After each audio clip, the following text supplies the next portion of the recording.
secured an appointment as editor of the German-French yearbook.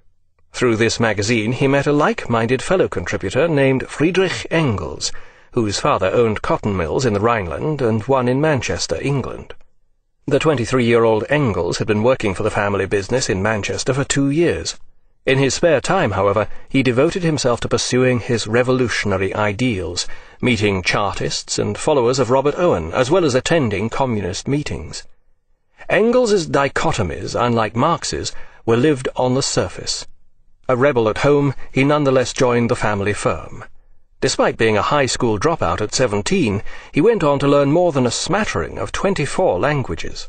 Although he functioned as a respectable businessman and member of the Cotton Exchange in Manchester, he also lived quite openly with his working-class girlfriend, an illiterate Irish redhead named Mary Burns. It was Mary who led him through the Irish slums off Oxford Road, dangerous areas for all but their inhabitants. During the course of these visits, Engels encountered the scenes that appeared in his groundbreaking work, The Condition of the Working Class in England. Masses of refuse, offal, and sickening filth lie among standing pools in all directions.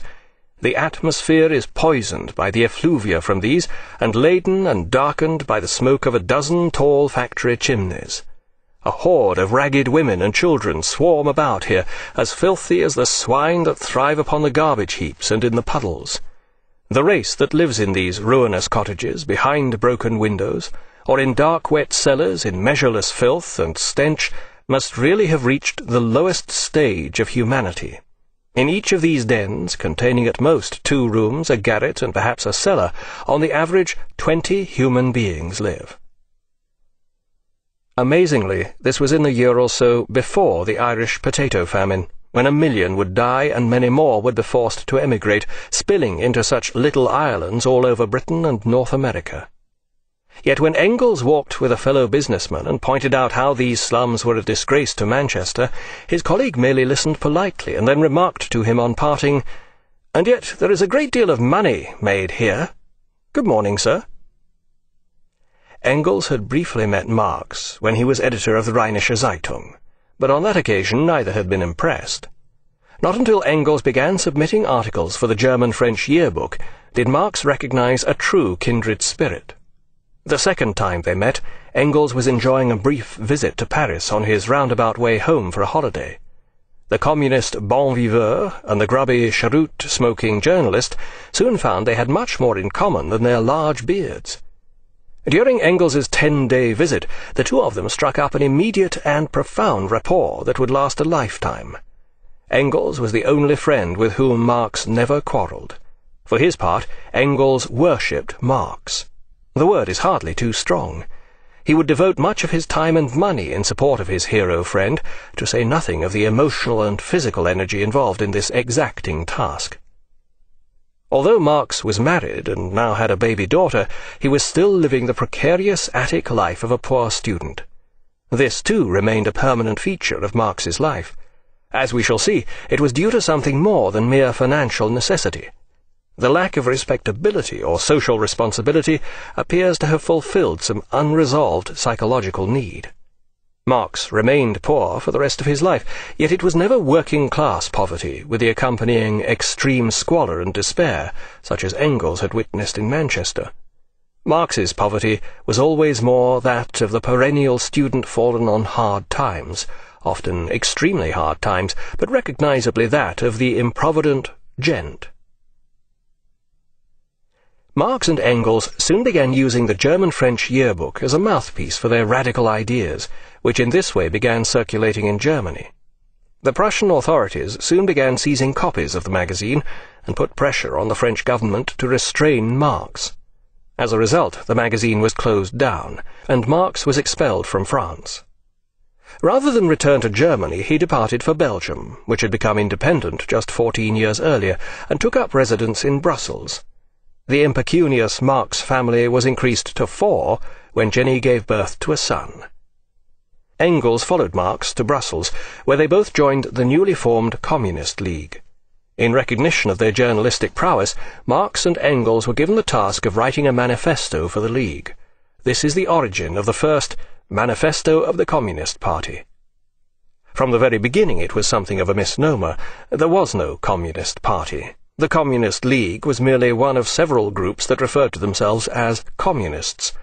Likewise, the idea of producing a manifesto was not to proclaim communist policy, but to establish precisely what that policy was. Marx and Engels were expected to take the various woolly and disparate ideas that constituted communism and hammer them into some hard and fast definitive shape. This they would succeed in doing beyond the wildest dreams of their sponsors.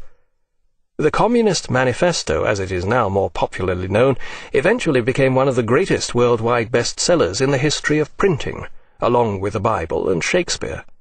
There is no doubting that this 40-page document is the masterpiece of its kind. Its opening is suitably dramatic. A spectre is haunting Europe, the spectre of communism.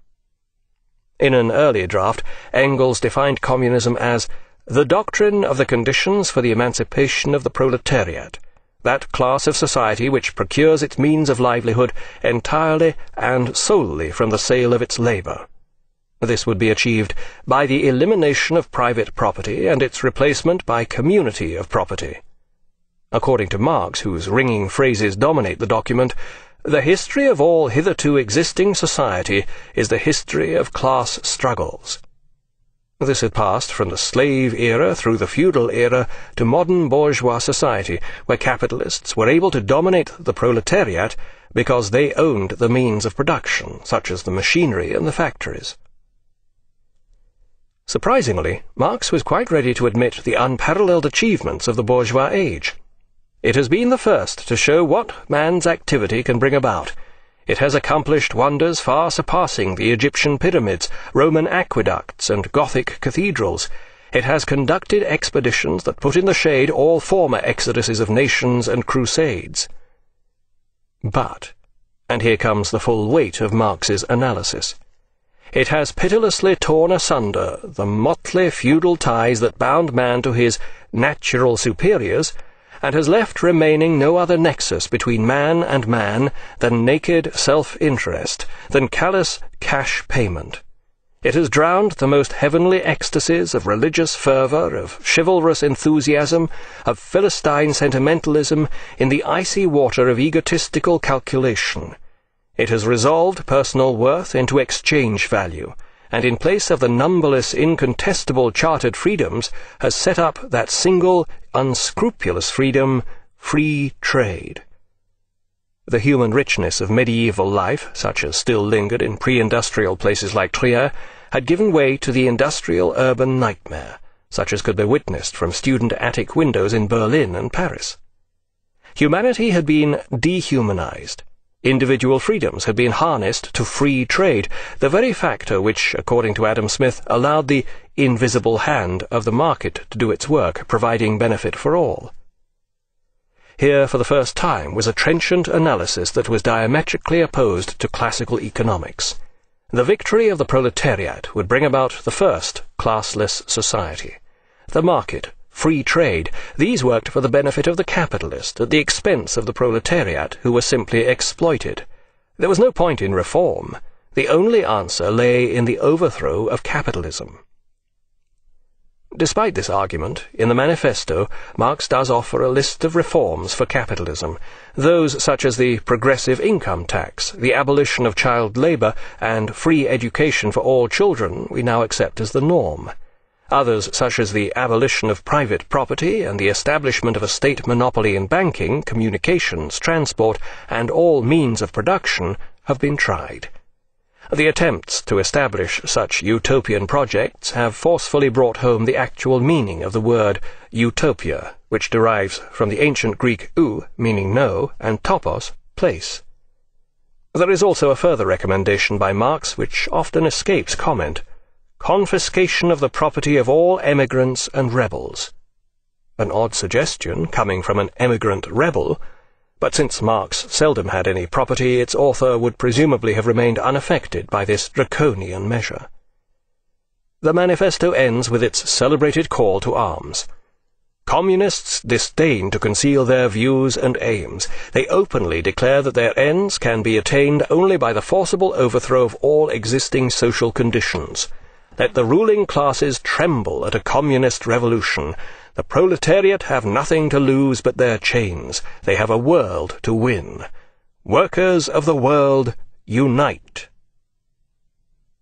Marx put the finishing touches to the manifesto in January 1848.